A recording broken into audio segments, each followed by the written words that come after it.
আসসালামু আলাইকুম ভিউয়ার্স, চলে আসলাম আবারও এফডি কিচেন থেকে আপনাদেরকে নতুন আরেকটা ভিডিওতে স্বাগতম জানাতে। আশা করি আপনারা ভালো আছেন।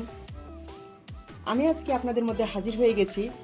যা দেখতে পাচ্ছেন বা বুঝেও ফেলেছেন অলরেডি, এটা হচ্ছে তিলের নাড়ু। তো আপনারা কম বেশি সবাই তিলের নাড়ু বানিয়ে খান।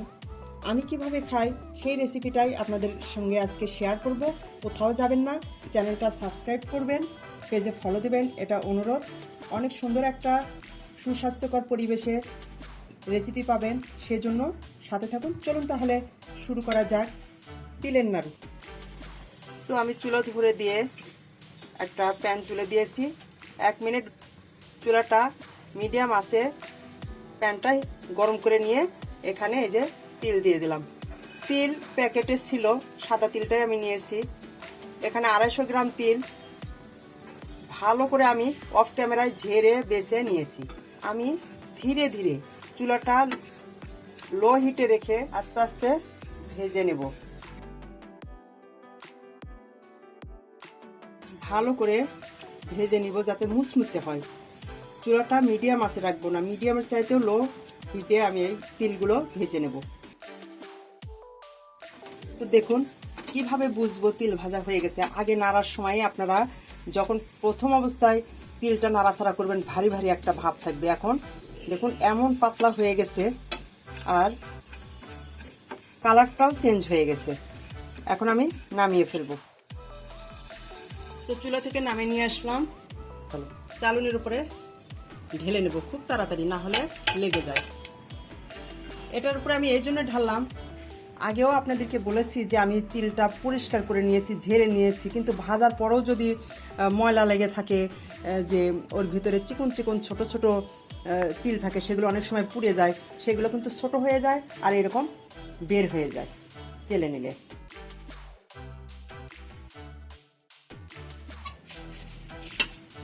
এভাবে আলাদা জায়গায় ঢেলে ঠান্ডা করতে দেব। 250 গ্রাম তিলের জন্য আমি এখানে প্যান তুলে দিয়েছি, তাতে সামান্য পরিমাণ পানি দিলাম, হালকা গরম করে নেব। আর সেখানে দিয়ে দিলাম 200 গ্রাম গুড়। এই গুড়টা দেখতেই পাচ্ছেন একবারে শুকনো ঝরঝরে, যে কারণে আমাকে পানি অ্যাড করতে হলো। আর যদি নরম গুড় হতো, ঝোলা গুড় হতো, তাহলে কিন্তু এখানে পানিটা দিতে হতো না। গুড়টা গলে যেতে যেতে পানিও শুকিয়ে যাবে। আখের গুড়গুলো খুব সুন্দরভাবে গলে গেছে দেখুন। এখন আমি এর ভিতরে যে উপকরণটি দিব তা হলো সাদা এলাচের সামান্য গুঁড়ো, যাতে ফ্লেভারটা সুন্দর আসে। আবারও মিশে দেব। এখন ভিউয়ার্স, এই শিরাটা তিল মিশানোর উপযুক্ত হয়েছে কিনা তা কিভাবে চেক করব।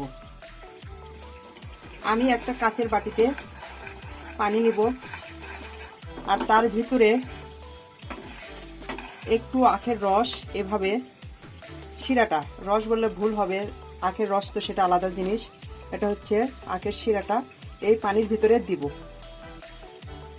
যদি দেখি যে দলা পেকে গেছে, তাহলে আমি বুঝে নেব তিলটা এর ভিতরে এখন দেয়া যাবে। তো দেখুন এই যে আঠালো হয়ে গেছে। এখন কিন্তু নির্দ্বিধায় দেয়া যায় তিলের ভিতরে। একদম হয়ে গেছে, আপনারা দেখতেই পাচ্ছেন।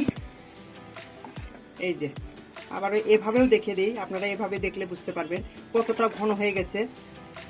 এখন আমি এর ভিতরে ভেজে রাখা তিলগুলো দিয়ে দেব, ভালো করে মিশিয়ে নেব গুড়ের সাথে।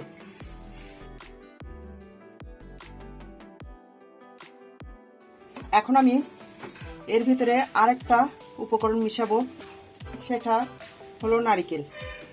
এই নারিকেল আমার ডিপ ফ্রিজে ফ্রোজেন করা ছিল, সেই নারিকেলটাই আমি এর ভিতরে দিয়ে দিচ্ছি। এখনো শক্তই আছে,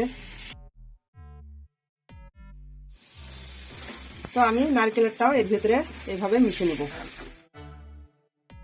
তো হয়ে গেছে এই অবস্থায়, আমি এখন নামিয়ে নেব। সব মিশানো হয়ে গেছে আমার একসাথে সুন্দরভাবে, নারিকেল, তিল, আখের গুড়। এখন আমি নামিয়ে হালকা ঠান্ডা করে নেব, হাতে ধরার মতো করে ঠান্ডা করে নেব। এভাবে ঢেলে নেব, হালকা ঠান্ডা হওয়া পর্যন্ত অপেক্ষা করব। তো হাতে প্রথমে ঘি ভরে নেব, ঘি, তেল না, ঘি। তাতে খেতেও ফ্লেভার সুন্দর হবে, আবার বানানোর জন্য সুবিধা। তো আমি ধরতে পারতেছি গরম আছে হালকা, তো প্রথম অবস্থায় এরকম চেপে চেপে নিব হাত দিয়ে, যেহেতু গরম আছে, যত ঠান্ডা হবে ততই জমাট বেঁধে যাবে। এভাবে ঘুরাবো হাতে, এভাবে তালুতে। দেখুন কত সুন্দরভাবে হয়ে গেল। এভাবে একটা একটা করে এই পরিমাণেই আবারও আমি প্রথমেই চেপে চেপে নিব। তো আপনাদের দেখার সুবিধার্থে আবারও একটা বানিয়ে ফেললাম। এই দেখুন,